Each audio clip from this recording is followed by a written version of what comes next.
Hi, today's video is sponsored by sauerkraut. No, it's not.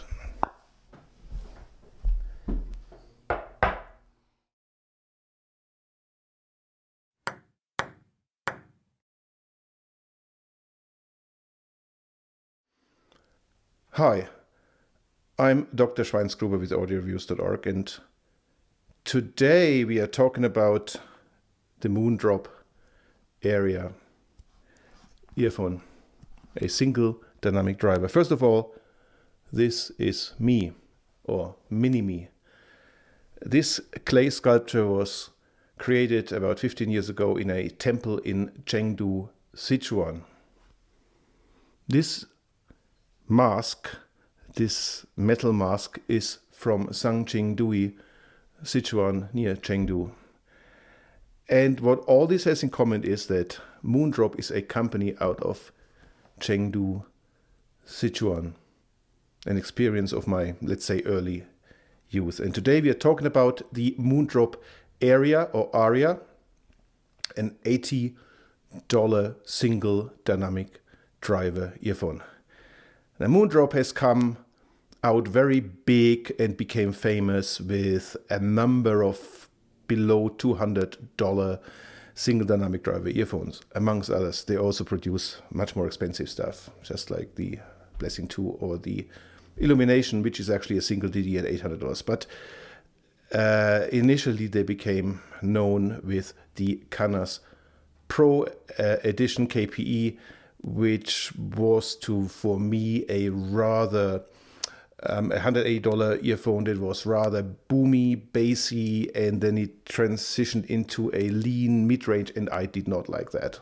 I passed it on to a blogger, and I kept the Moondrop Crescent. The Moondrop Crescent actually is one of these bullet-shaped, cylindrical-shaped earphones from Moondrop, which cost around $30.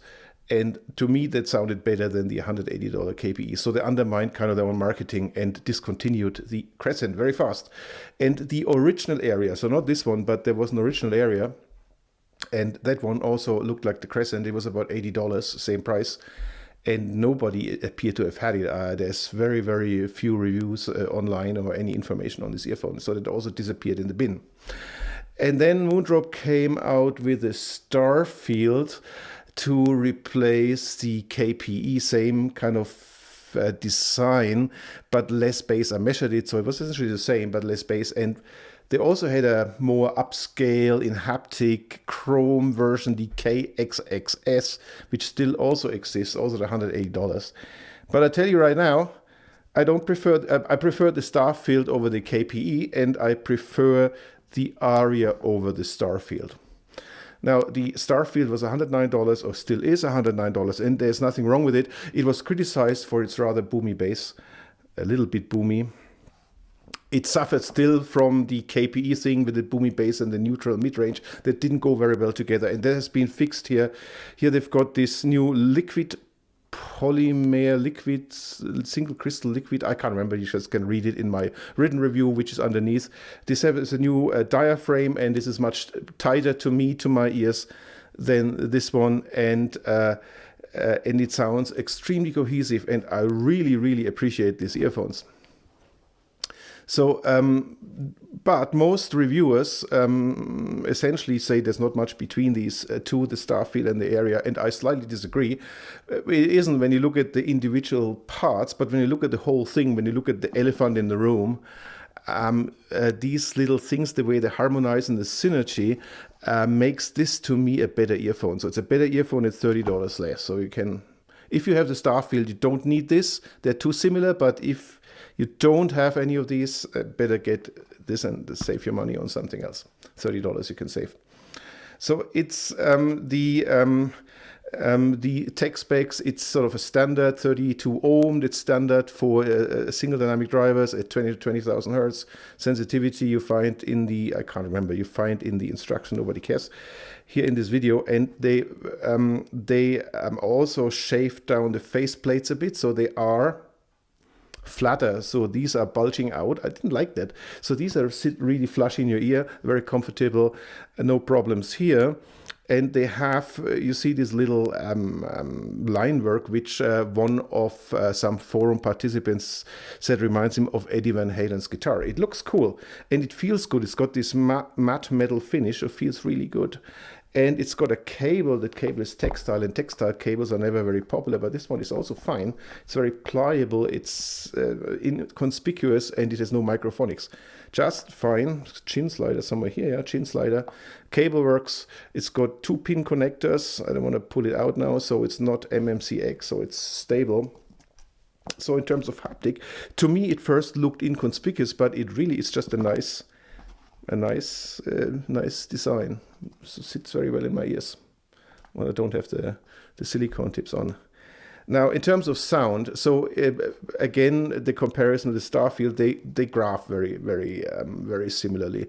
They have this slight V or gentle U or whatever you want to call it. So a little bit of an elevated bass, which is very nice in this case with this tight diaphragm.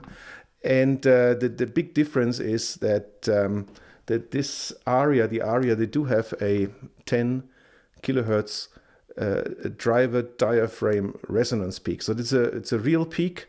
And it introduces a little bit of hardness, but it also introduces a bit of the feeling of spatial, of three-dimensionality. So it works both ways.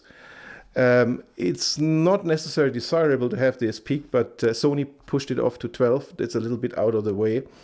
But hey, you have to live with it. And so when we just look at the whole thing, so the bass is, it's not less bass, but it's a tighter bass. It's a very articulate bass, it's good extension. And that's where it's ahead of the Starfield. And what it means, it doesn't smear, and it doesn't smear into the mid-range. So the mid-range, we always had this boomy bass, this lean mid-range, and now everything is effectively of one mold. So it's really nice. That brings out the mid-range better. The mid-range probably hasn't changed from the Starfield by itself, but it just brings the mid-range better into the game here in the area. And then you have the upper mid-range is not that much elevated, so you don't get the shoutiness, but only by a hair, as I wrote. So it's getting there. Moondrop likes a little bit of spice. Sichuan food is spicy. I guess Sichuan ears are spicy too. But the other thing where the KPE and the Starfield, where they kind of crapped out, was in the treble extension. They were never well extended. This one is. It's well extended. So what you get here is a very coherent image, very coherent sound. And this nice inconspicuous articulate bass helps to provide for a clear and clean mid-range. And really, this has got really wide staging, actually slightly wider staging than the Starfield. And it's got decent depth, but here the headroom, all this is just very good. And it works also well with more expensive stuff, like the Helm DB12 headphone amp. And it works with your phone. But it benefits. So if you have good components, you've got good sources, these one live up to them. They are actually really good. So these are good earphones independent of price. And I guess that was it already. I can only recommend these. They're good. They're very good. They're better than the Starfield, but if you have the Starfield, you don't have to bother. And if you like this, what I had to tell you in a few minutes, I try to keep it concise and simple. Then just give us a like, push that bell, donate whatever buttons there is, check the written review. And I see you next time. My name is Dr. Schweinsgruber. I'm in Calgary. Auf Wiedersehen.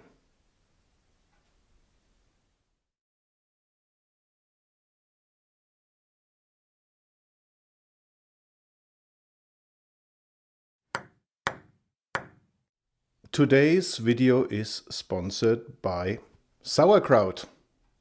No, it's not.